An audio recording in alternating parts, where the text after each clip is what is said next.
Listen to the texts and match them with the titles A to F. There is one title you don't have to use. Text number 1. Chaucer's Canterbury Tales is one of the greatest pieces of imaginative literature in the world. It was written in medieval England before the invention of the printing press, and first existed in 84 manuscript copies.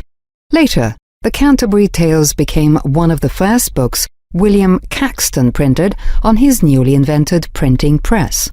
Chaucer's original plan was to tell about 120 stories told by different people during their journey from London to Canterbury.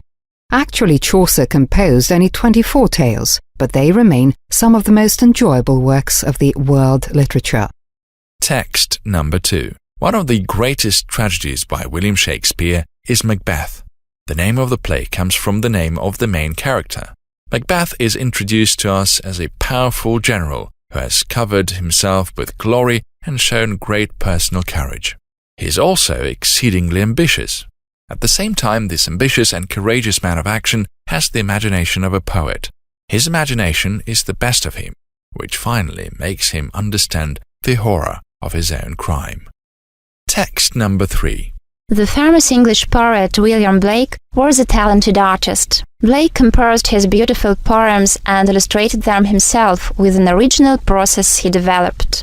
Blake wrote the poems in his own handwriting and reproduced each illustrated page by hand.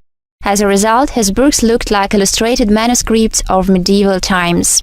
After the age of 60, Blake gave up poetry in favor of painting. In his later years, he illustrated works of such great poets as Date and Chaucer. Text number 4.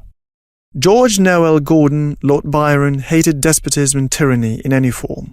In 1823, he joined the Greek War for independence from the Turks. He spent a lot of time and money supplying the Greeks with weapons and dreamed to take part in the military actions personally. But before he found himself on battlefield, he got ill and died at the age of 36. He had always known that he would die young. Text number 5. Charles Lamb was a Londoner. London was the centre of his world. There he lived, worked and died. He felt unhappy only when his friends took him for visits to the country.